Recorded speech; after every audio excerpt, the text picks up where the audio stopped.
Où étiez-vous l'autre jour? À Nha Trang. Nous sommes venus en bac.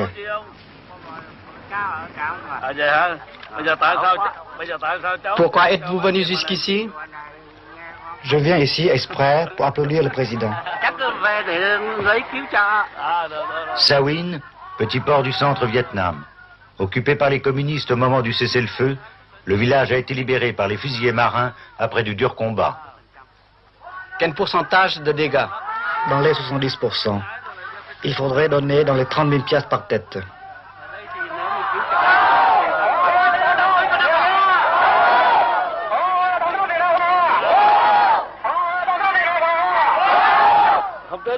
Où était votre compagnie l'autre jour? À Đức Phổ.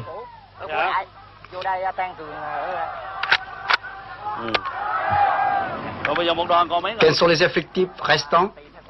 Dans ma compagnie, 7 personnes. Que désire la population? C'est de reconstruire et il compte beaucoup sur l'aide du président. Quel est le désir réel de chaque habitant? Des tôles et de l'argent. Parce que toutes les maisons ont été détruites par les bombardements communistes. Combien de maisons détruites? 95% à 100%.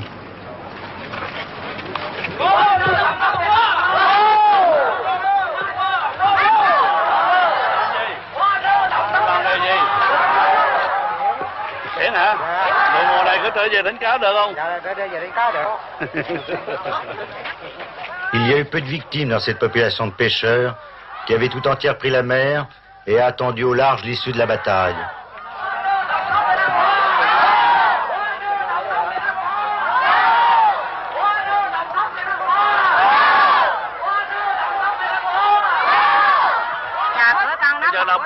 Maintenant, que désirent nos compatriotes?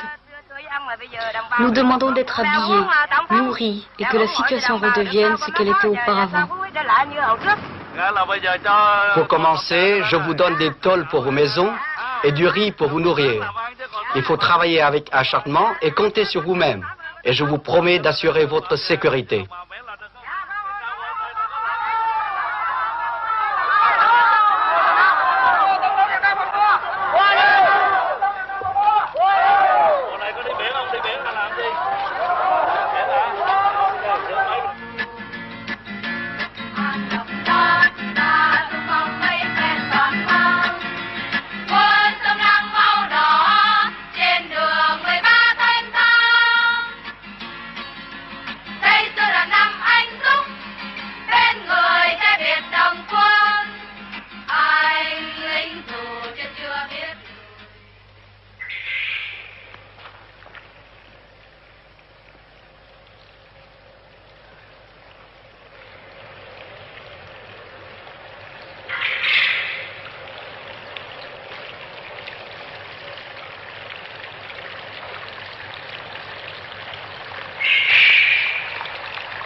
J'aime la solitude, mais je ne suis pas un homme solitaire.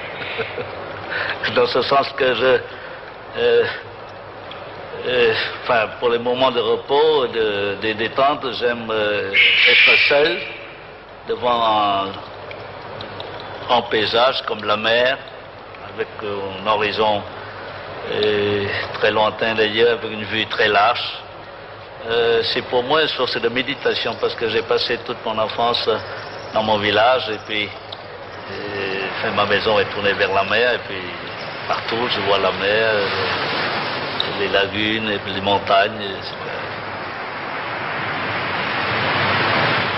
ne faut pas perdre cette habitude-là. C'est pourquoi j'ai passé presque tous mes week-ends là où il y a un peu de mer, ou chez mon village natal, ou dans une île quelconque, ou au Cap Saint-Jacques.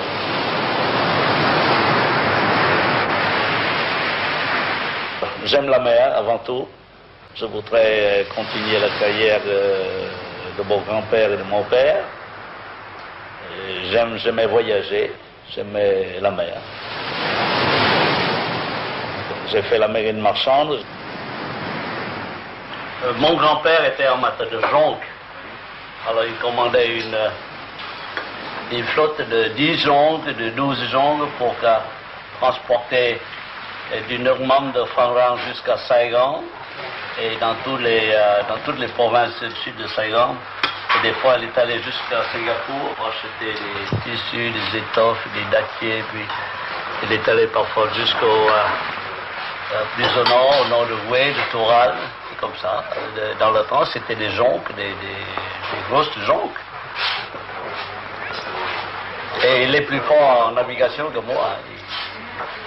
Et j'ai dû lui demander des fois des conseils sur la navigation astronomique, même avec les livres que j'ai appris.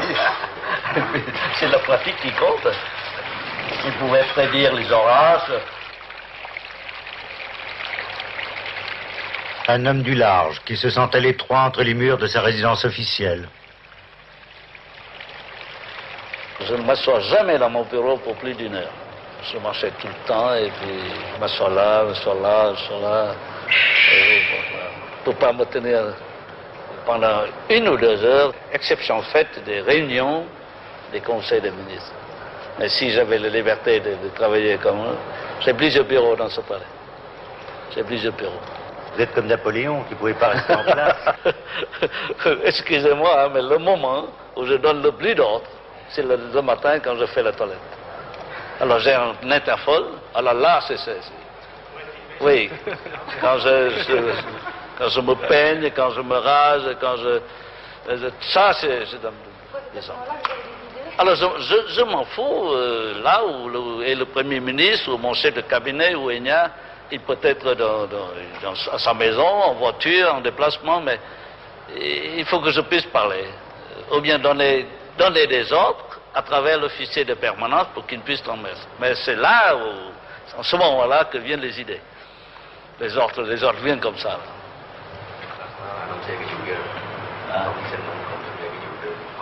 Levé très tôt, Thieu prend chaque fois qu'il le peut son petit déjeuner avec son épouse.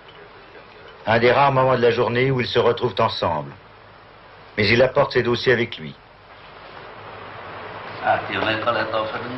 Il faut démentir les bruits qui courent et examiner de près cette affaire pour que nous ne soyons pas accusés par les Américains de ne pas libérer les prisonniers.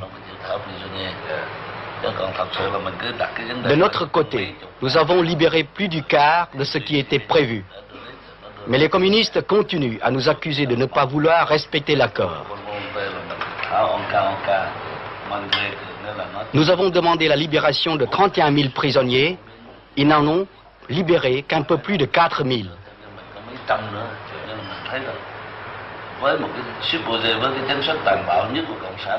Les communistes sont des barbares. Ils ont même tué une partie des prisonniers militaires. Ils achèvent même leurs soldats blessés et même les prisonniers communistes blessés que nous avons libérés. J'ai mis beaucoup de temps pour lire les dossiers, pour écouter mes collaborateurs d'exposer le problème. Et quant à prendre une décision, j'ai pris une décision très vite. Après avoir, je peux employer le mot pigé, et surtout après une nuit de réflexion. Thì đã đến cái deuxième cas đó thì họ phải có thiện chí cho họ làm như thành ra mình refuté tất cả những cái áp tắc đó.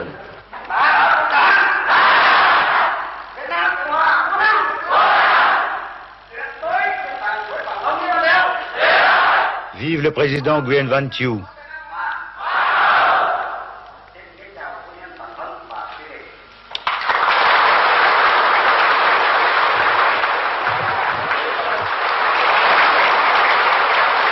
Madame Thieu visite les prisonniers militaires libérés par les communistes.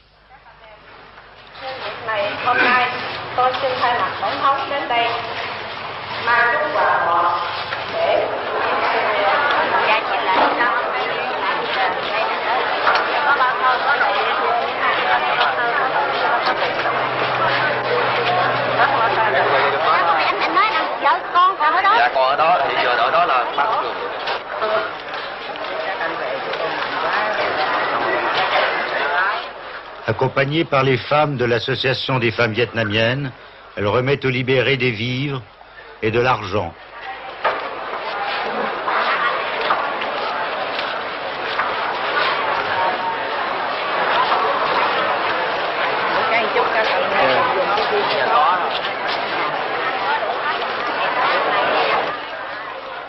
et un message du président.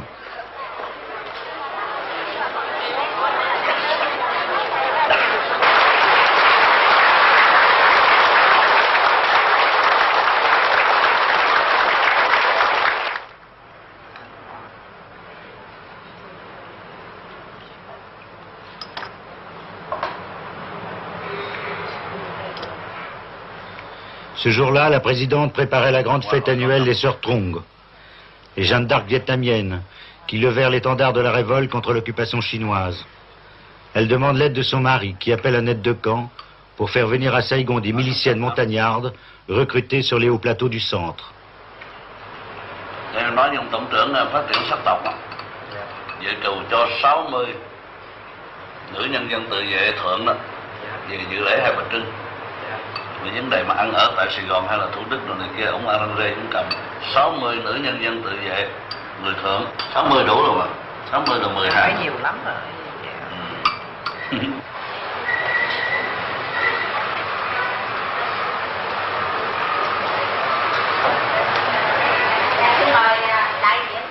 Madame Thieu préside l'association des femmes vietnamiennes.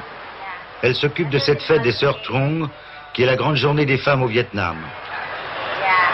Kính thưa phu nhân tổng thống, kính thưa bà thủ tướng, kính thưa tất cả quý bà, quý chị. Hôm nay, chị em chúng tôi trong Hội Phụ nữ Việt Nam Phụ sự xã hội hết sức cảm ơn quý bà, quý chị đã vui lòng đến họp đông đủ. Un colonel précise l'ordre des cérémonies.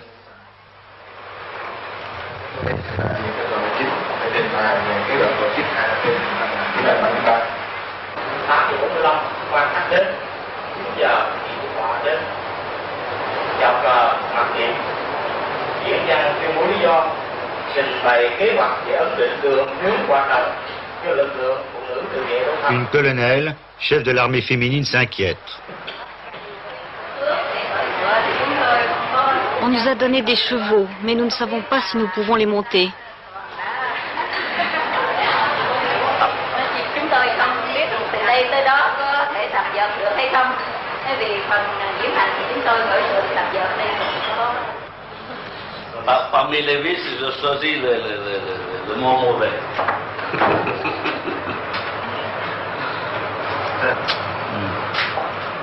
Nous permettez-vous de nous entretenir avec la présidente?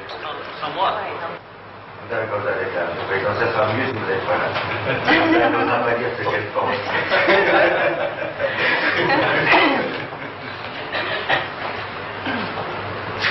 Il n'y a pas de secret entre femme et mari, surtout entre ma femme et moi. Très bien. Si vous êtes président, comment vous avez rencontré votre mari? Chị nói nó cũng có cái lạ, cái vui này là người bạn. Nous nous sommes connus à Mitro, un mois après l'affectation de mon mari à ce poste. Au cours de rencontres imprévues, il m'a remarqué et nous nous sommes fréquentés à partir de ce moment-là. Pour commencer, il a vu ma photo et il a demandé à un de ses amis de l'amener chez moi afin de me voir. Est-ce que ça a été le coup de foudre, votre rencontre? Qu'est-ce que vous faisiez à ce moment-là? Vous étiez étudiante?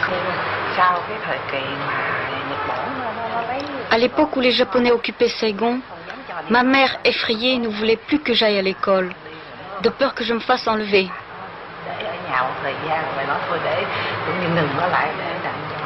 C'était réflexe de vieille dame, mais il fallait que je poursuive jusqu'à la fin mes études secondaires.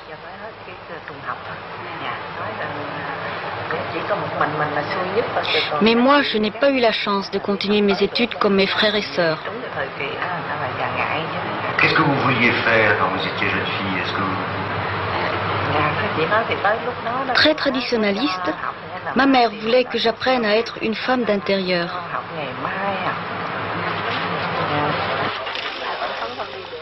Un grand nombre de prisonniers libérés par les communistes sont dans un état physique effrayant. Madame Thieu, accompagnée de sa fille, va les visiter à l'hôpital.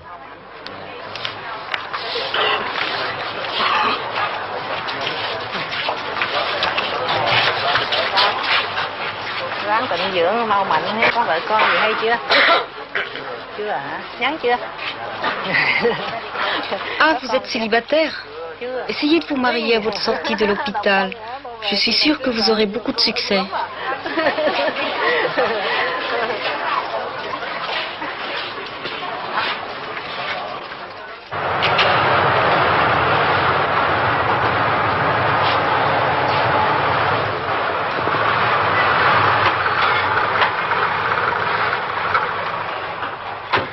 Au palais de Clap, le général Thiou préside un important conseil des ministres. À l'ordre du jour, le voyage officiel qu'il va effectuer aux États-Unis. Je vais discuter avec le président Nixon des relations d'après-guerre, c'est-à-dire on ne parlera plus de guerre, mais on parlera de paix, et surtout entre les États-Unis et le Sud-Vietnam, certainement les questions d'aide économique, d'investissement, pour la reconstruction, pour le développement de long terme du Sud-Vietnam.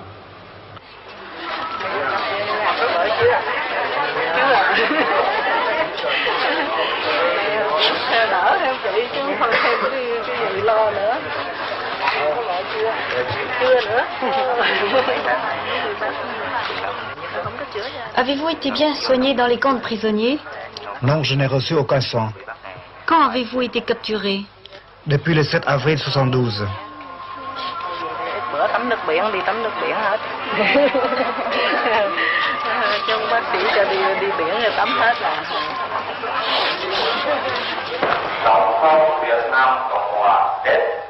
Une journée chargée. Tout de suite après le Conseil des ministres, Thiou préside un conseil réunissant tous les responsables civils et militaires de la pacification.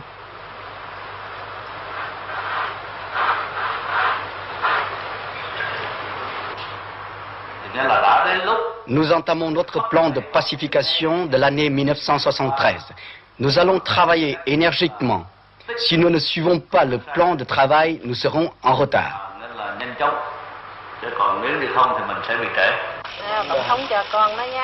N'ayez pas peur, c'est un cadeau du président.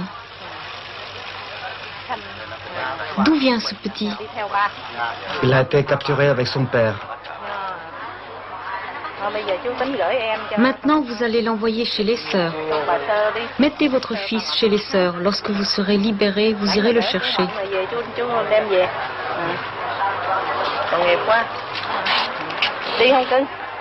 Le soldat préfère garder son fils avec lui.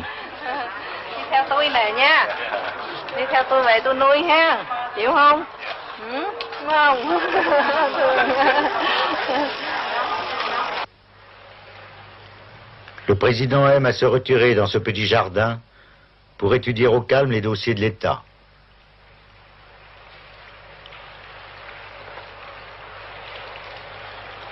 Si les communistes respectaient le cessez-le-feu, il y a une solution politique très rapide, des élections qui devraient dérouler le plus vite possible. Alors la réunification ne pourrait se faire que par un choix libre et démocratique. Alors on ne peut pas espérer avoir la liberté, la démocratie sous les communistes. Donc, personne ne peut prédire quand et comment les 20 millions d'habitants du Nord-Vietnam pourraient avoir une opportunité d'exprimer leur volonté librement et démocratiquement. On écarte une guerre de réunification. Moi, j'écarte une guerre de réunification. Moi, je préconise une réunification pacifique. Avec ça, c'est très difficile de prédire, parce que tant que les communistes sont là, c'est presque non faisable. D'une famille chrétienne, quel rôle Madame Thiou a-t-elle joué dans la conversion de son mari, né dans une famille bouddhiste? Không, chỉ nói rằng từ cưới cho tới ngày ông vô đạo thì Chủ nhật nào ông cũng đi xem lễ với mình. Tuy là không vô đạo chứ nhưng cũng đi xem lễ nhà thờ, cũng nghĩa là không có cản mình một cái gì hết, nhưng chỉ chắc một thời gian cũng vẫn thấy mình không có nghĩa là tốt. Ông xin vô đạo cho nó cùng một đạo với mình vậy thôi. Còn tôi không có cù ông. Elle n'a fait aucune pression, mais indirectement peut-être elle a joué un rôle parce que c'est en l'accompagnant à la messe tous les dimanches que peut-être le président a reçu la lumière. Chính Thiên Chúa nhờ chúng tôi mà khích lệ anh em. Nhân danh Đức Kitô, chúng tôi năn nỉ anh em hãy làm hòa cùng Thiên Chúa. Le président lit l'épître à la messe servie par l'aumônier du palais dans la petite chapelle privée installée à côté des appartements par son prédécesseur, Nodin Diem, catholique comme lui. Đó là lời Chúa. Lạy Chúa, nguyện thương tôi theo lòng nhân hậu Chúa, xóa tội tôi theo lượng cả đức từ bi, xin rửa tôi tuyệt gốc lỗi lầm và tẩy tôi sạch lâng tội ác. Lạy Chúa, nguyện thương tôi theo lòng nhân hậu Chúa.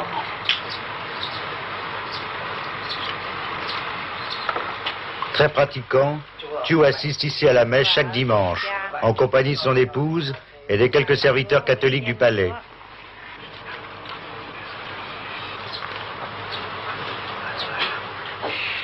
Aujourd'hui, c'est l'office du mercredi des cendres.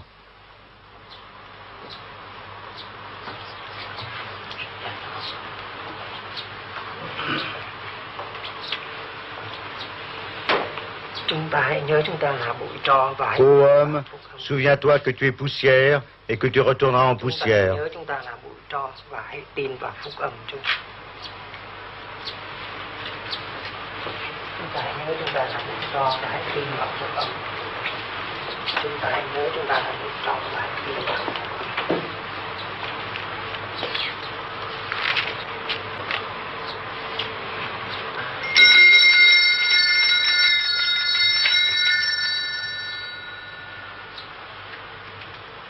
La cathédrale là-bas, là, la cathédrale a été complètement détruite.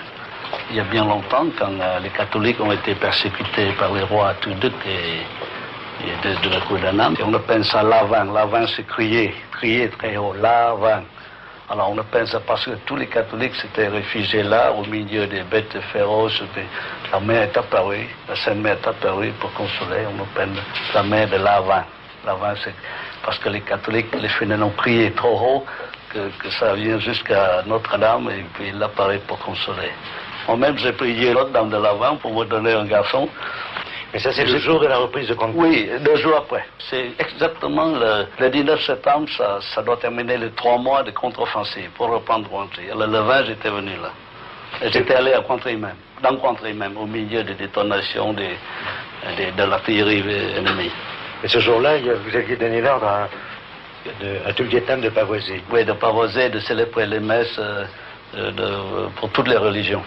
Dans les pagodes, les églises. Dans les pagodes, les églises, les maisons communales, de toutes les religions, de toutes les croyances, sans distinction. Et vous avez assisté à la messe, là, ou bien? Non, je viens de m'agenouiller, oui, tout ça. Alors maintenant, j'ai ramené ce bois-là, toute cette charpente pour faire ici, mais c'est pas encore fini. C'est pas encore fini. Vous allez reconstruire la cathédrale de Conakry? Je crois que oui. Ça, certainement, c'est pas le gouvernement, mais les catholiques.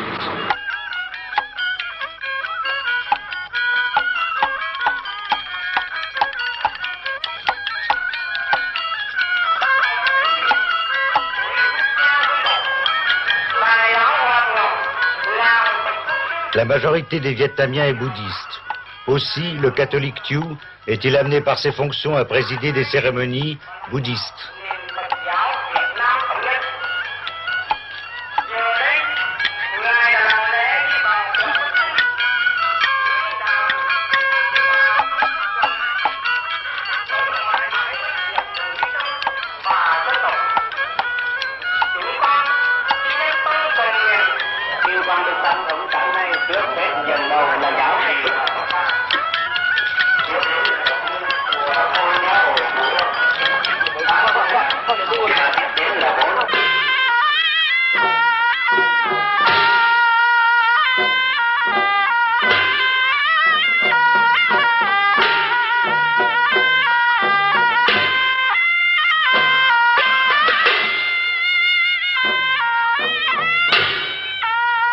Signe que la paix est en marche, ou d'un retour à la tradition, pour la première fois depuis l'abdication de Bao Dai, il y a 28 ans, les musiciens ont revêtu les anciens costumes impériaux pour accompagner à huée les cendres de Tik Trikiet, vénérable de la pagode An Quan, un des plus grands bonzes du Vietnam.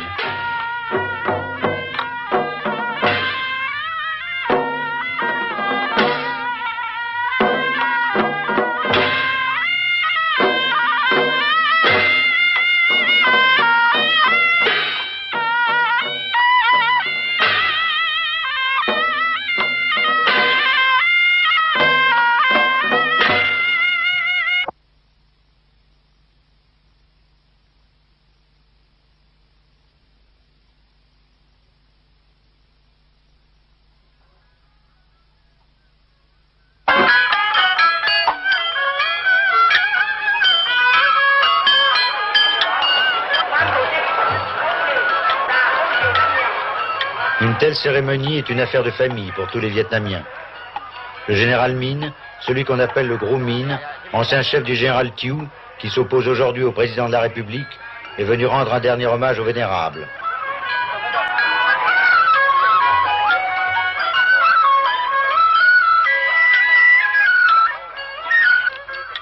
Il précède de peu le président de la République, Nguyen Van Thieu.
Thieu est un passionné de photographie.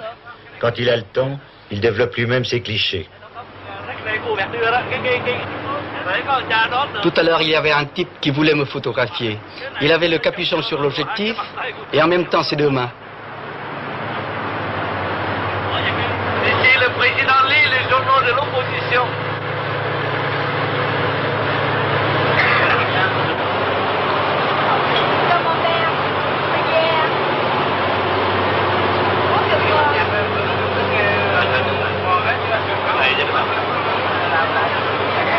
Quand j'étais en tournée, même, je partais avec les pêcheurs, avec les ménagères, les vieillards, les jeunes, les petits écoliers, les jeunes filles qui me saluent comme ça. Dès que les tontons est très beau, je m'arrête là. Les tontons est vieux aujourd'hui, je m'arrête.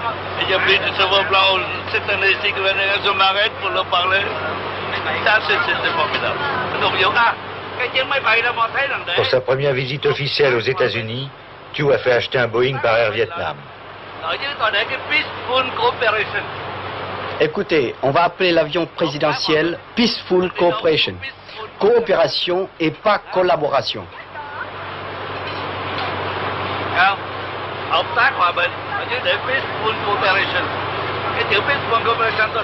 Peaceful tout petit en bas et coopération très gros en haut. Je crois que l'homme qui nous connaît le plus Vietnam, qui a parlé le plus souvent à la présidence, c'est moi.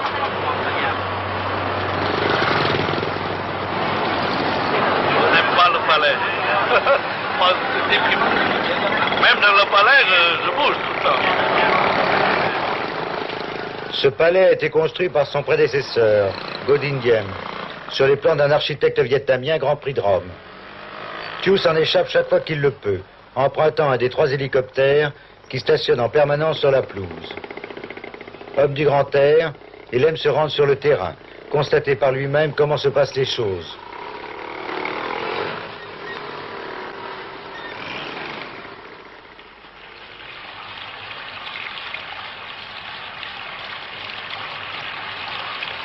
Les cailloux blancs, ça représente la mer, et puis la plage.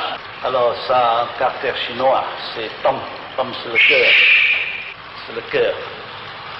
Alors comme le palais a la forme de ce caractère chinois, il faut compléter là ça, c'est fidélité. Dans les maisons vietnamiennes, là où il est possible de le faire, certainement, surtout dans les générations de mon père et de nos grands-pères, il y a toujours un petit jardin. Ce petit jardin, c'est le centre de la vie quotidienne pour Thiou et sa famille. Ses appartements sont disposés tout autour. Un bureau très propre aujourd'hui.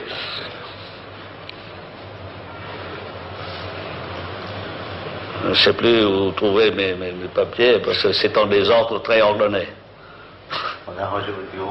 Oui, c'est un désordre très, très ordonné, parce que je peux trouver n'importe quel papier, là où... Et tout ça. Allez. Moi, j'ai l'habitude d'avoir tous sous les yeux, sous les mains.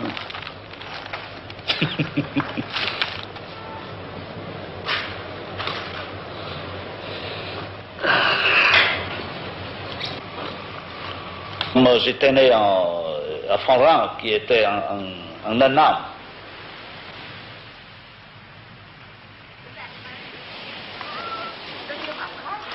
Il y a ma sœur, mon beau-frère. Je surveille la maison. Ça reste comme plus un souvenir qu'une maison.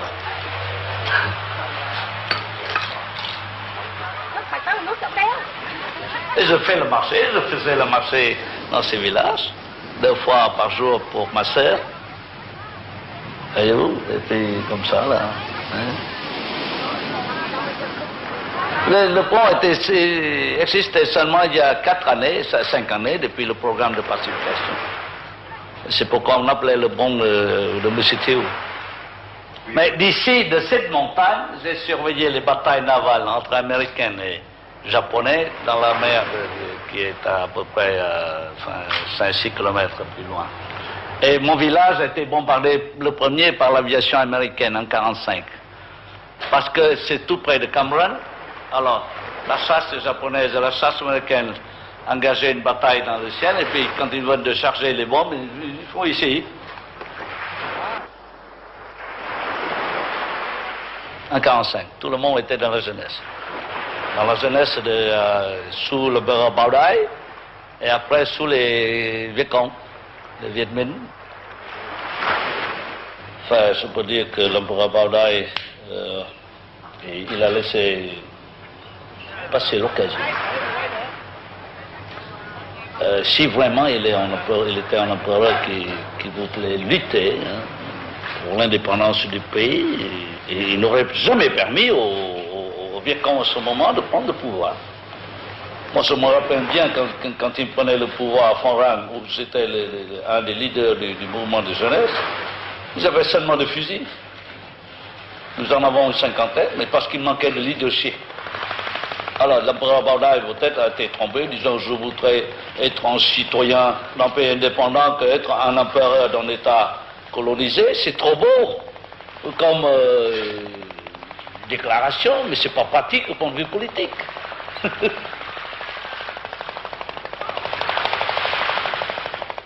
Je travaillais en même temps qu'étudier, parce qu'en ce moment-là, j'étais dans une situation pécuniaire assez difficile. Je m'engageais à travailler dans la direction du lycée Hyacinthe. En même temps, je préparais mon baccalauréat.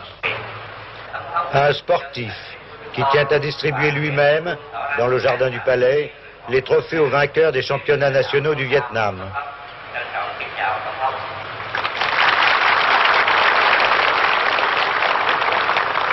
Lễ trao giải thưởng cho 5 lực sĩ trúng giải hạng nhất của 5 bộ môn sau đây: Thủ quân đội túc cầu vô địch vận động hội quốc gia kỳ 6 ông Huỳnh Văn Chiến, Hội Hải quân. Thủ quân đội bóng chuyền vô địch vận động hội quốc gia kỳ 6. C'est encore la marine qui gagne. Comment on fait le bras de fer? Comme ça ou comme ça?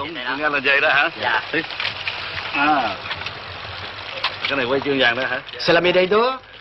On la met autour du cou? Anh mấy chục kilo.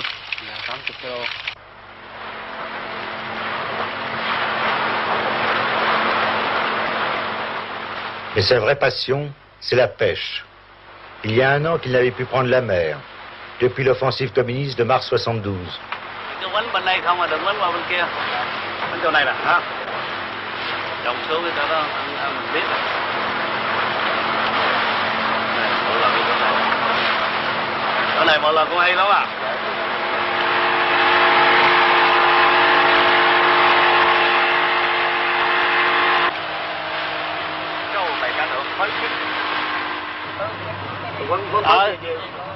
Thì quấn cái chính giữa lại để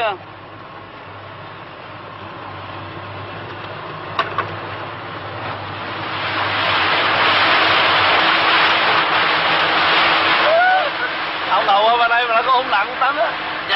Đó. Alors ceci, des fois j'en ai attrapé jusqu'à 15 ou 10 à moi seul. Mais dans un bateau, comme il y a 3 lignes comme ça, on a attrapé jusqu'à 20 poissons comme ça. Et puis des poissons rouges. Ce jour-là, le président pêche au large de Consonne, l'ancien bagne de Poulo Condor.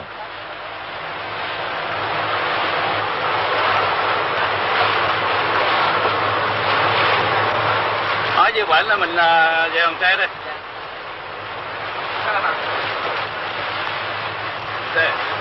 Là, j'espère en avoir quelques autres parce que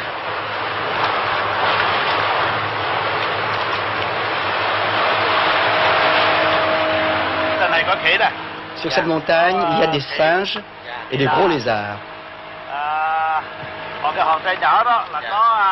Il y a aussi des pigeons énormes, des chauves-souris et des roussettes. Les Chinois en sont très friands.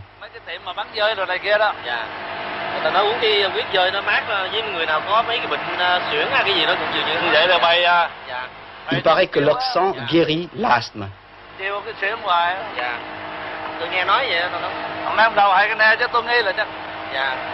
La chair de tortue de mer, c'est délicieux. Hein? Vin blanc ou bien on fait ça à la vietnamienne, si on peut faire ça avec au vin blanc, à la française. Ở đây dọc theo này mấy cái plage rồi không? Quand j'étais à l'âge de 7 ou 8 ans, vous voyez, j'ai vu une fois de mes propres yeux une scène de sortie des pêcheurs de ces poissons près de mon village. Alors ils partaient de très bonne heure le matin, vers 3-4 heures du matin, avec des torches. Et puis ils entonnaient le chant de pêcheurs. C'est formidable. Ça me rappelle dans mon souvenir pour moi. Vous ne vous rappelez pas les paroles? Non. Il y a trop longtemps. J'aime bien les chansons. Qu'est-ce qui vous a amené à vous engager dans l'armée? C'est la situation au Sud-Vietnam. J'étais dans la première promotion des officiers de l'armée nationale vietnamienne. Nous étions 13. Nous étions des sous-lieutenants élèves, c'est-à-dire la 3e année de Saint-Cyr. Oh, j'avais des très bons amis. Il y a toute une promotion qui venait ici se battre. C'est la promotion Général Frère qui venait ici se battre. Alors, j'ai des amis très intimes, des très bons amis de promotion qui ont été tués au Vietnam. Un de mes meilleurs amis qui a été tué 7 jours après son arrivée au Vietnam dans le Nord. On m'a dit que la dernière bataille à laquelle vous aviez participé avec l'armée française, c'était l'opération Atlante. Atlante. Oui. Pas avec les Français, pas avec l'armée française, parce que ça, c'est la première fois que l'armée vietnamienne a été donnée un secteur et j'étais assigné à Binh Dinh pour commander 10 bataillons pour débarquer, mais comme il n'y a pas 10 bataillons au moment voulu, alors je dois débarquer à Som Cao, beaucoup plus au sud, et puis remonter jusqu'à Binh Dinh. Mais tous nous étions des Vietnamiens dans cette opération, soutenus par la logistique française, mais commandés par les Vietnamiens. C'était la première fois qu'il y avait un secteur confié complètement aux Vietnamiens? Non, j'étais au secteur de Hưng Yên au Nord-Vietnam, au sud de Hanoï. Ça, c'est le premier secteur vietnamisé. Alors, c'est le morceau le plus dur qui a été passé à nous par la zone sud. Enfin, je travaillais avec les gens en Cugny. Alors, j'ai plusieurs fois respecté, et puis même j'envoyais un rapport de tonnerre au général Cugny, il était venu. Qui a rédigé ces rapports? Alors, il y a le commandant, un commandant français qui est chef d'état-major, un colonel vietnamien qui était commandant du secteur, moi j'étais lieutenant, chef du 3e bureau. J'ai rédigé le rapport. Et il signe comme ça. Après avoir lu, il signe. Le commandant même, Jean Cugny, dit que c'est formidable ce rapport. Il ne pensait pas que c'est le commandant français qui avait osé écrire ce rapport. Quel est celui qui a rédigé ce rapport? Je dis que mon général, c'est moi. Je dis que pourquoi? Mais je dis que je dois dire la vérité.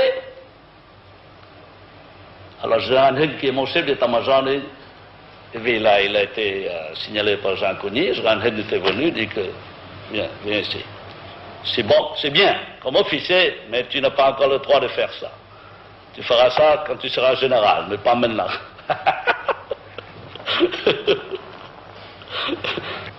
Qu'est-ce que vous avez ressenti au moment de la chute de Dien Bien Phu?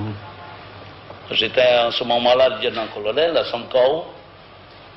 Tout le monde, officier vietnamien comme français, était très triste parce que ça c'est... Mais moi je vous dis franchement, s'il n'y avait pas la politique en France, si on n'est pas battu en politique, on ne sait pas même à Paris, la chute de Dien Bien Phu avec la perte de 15 000 hommes, ça ne justifie pas la perte d'une guerre. Et la chute de Dien Bien Phu en comparaison avec la chute de Contry, de Kon-Tum, de Binh Dinh, qu'est-ce que c'est? Et 15 000 hommes par rapport à 180 000 Français, c'est même pas un dixième de l'armée, plus 120 000 Vietnamiens. On peut toujours continuer la guerre si on en avait les moyens. C'est juste qu'on a dit qu'on a perdu la guerre à Paris, mais pas en Indochine. Dien Bien Phu, mais si on croit qu'on ne même pas pouvoir retrouver sur la carte, c'est un nom tout à fait inconnu.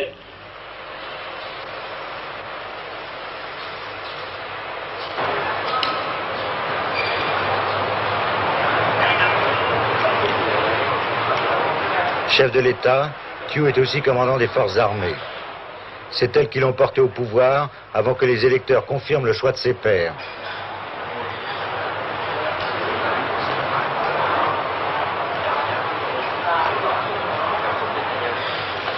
Au Conseil des généraux, réunis au palais, Thieu déclare: la paix ne doit pas nous endormir. Restez vigilants.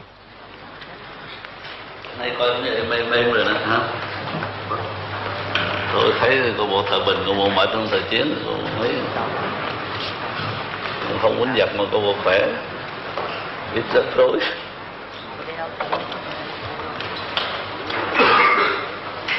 Dès le début de 68, Van Nguyen Giáp a fait une erreur très grave et il a recommencé cette erreur en 72. Il a sous-estimé l'armée sud-vietnamienne.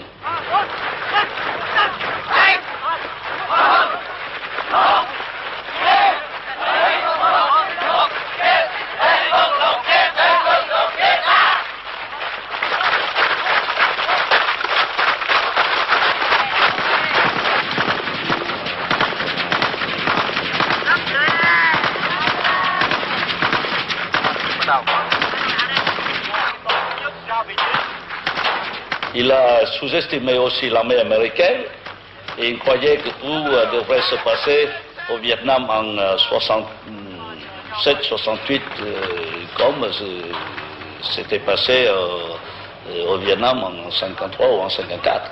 Or, tout était différent. L'armée française, en ce moment-là, n'était pas aussi puissante que l'armée américaine et bien dotée au point de vue matériel que l'armée américaine dans cette guerre. De plus, l'armée vietnamienne est considérée comme si elle n'existait pas. Il y a quelques bataillons, régiments séparés sous le commandement vietnamien ou sous le commandement français. Il n'y avait presque pas de gouvernement. Les leaders de Hanoï n'ont pas bien compris tout ça. C'est pourquoi ils ont commis des erreurs très graves au point de vue politique, psychologique comme militaire.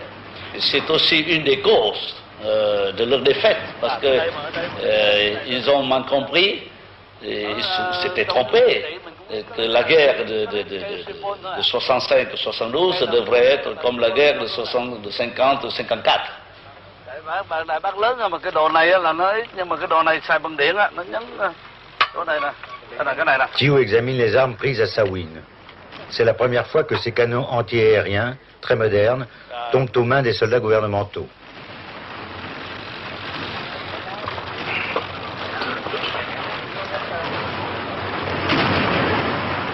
Cái này cái tay này. Ai có ông dầu không? Nên là mình tổ chức cách cho nó thông minh, cái thao tốt mà cho nó. Không thấy cái cờ xí mình trình mấy cái chốc trên tàu. À, tốt ở trên kia rồi hả? À, tốt ở trên đó mà cũng có. Vậy là mình có đóng ở trên đó. Phải làm kỹ hết. Dạ, thưa tổng thống là tất cả cách đây hơn 4 cây số. Giờ là couple Việt Nam nha, c'est la ligne de fête là. Oui.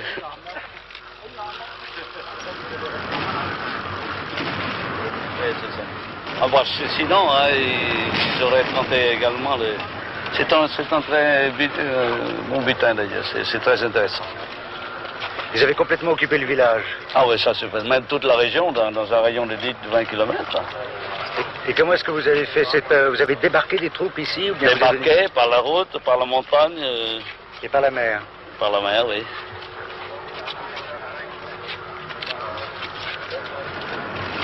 À... Còn ở đây bên này. Cái này để Vân Quân hả? Trả nó dòm xuống tôi rồi kia cho nó con ngắn. Dạ, thế đây địa Xuân Quân ạ, tiểu đoàn 118.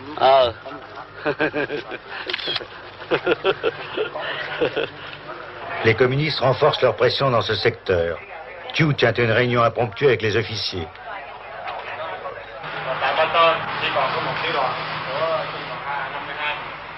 Le colonel explique qu'il reste un bataillon du régiment 52 dans le secteur. Ils ont fait 3 prisonniers qui ont permis de l'identifier.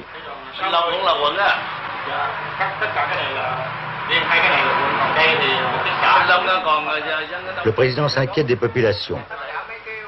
Elles regagnent les villages, lui dit-on. Les à Banteux, elles ont été attaquées. Dân Ba Tơ thì một mớ vừa ra ngoài tỉnh Tổng thống và một mớ về Gia Vực. Gia Vực. Wang Zap, il pensait qu'il pourrait continuer à faire le Napoléon de 72, comme il était le Napoléon vietnamien de 53-54. Ở đây bao nhiêu cảnh sát à? Cả quận này bao nhiêu?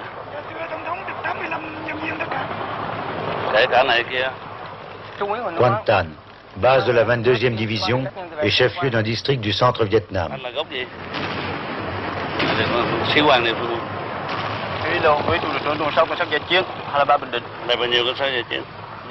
20 ans de carrière militaire ont appris à Thiou que rien ne valait l'étude personnelle du terrain et le contact direct.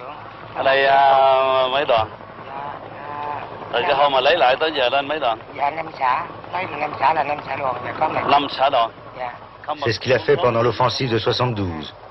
Tombant d'hélicoptère dans Kon Tum et An Loc encerclés, inspectant lui-même les positions avancées à Quang Tri, au nord de Hue.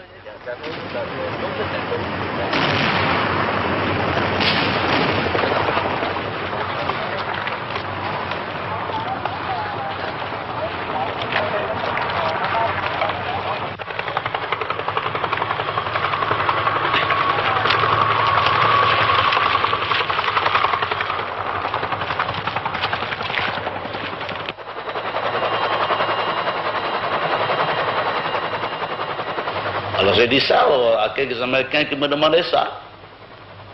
Et qu'on s'attendait à ce que vous pouvez terminer cette guerre dans 3 mois avec votre massive aviation. Alors c'était au contraire le gradualisme qui prévaut dans la politique de la guerre. Alors, on ne peut pas faire une guerre avec gradualisme.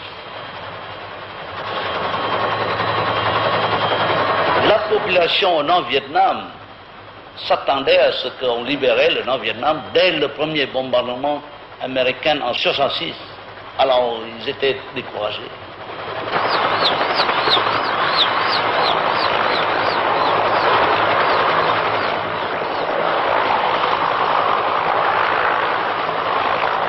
Si j'avais tous les moyens nécessaires, j'aurais cassé le corps de bataille de ZAP, même au Laos, en 1971. Vous n'aviez pas suffisamment de moyens à l'époque? Pas suffisamment de moyens. La logistique était très difficile, très loin. Et les Américains ne voulaient pas s'engager totalement dans cette bataille. Vous connaissez le général Giap, personnellement? Non, j'ai entendu parler de lui. J'ai entendu parler de lui comme un professeur d'histoire dans un collège, au collège Zalong à Hanoï, quand j'étais encore collégien.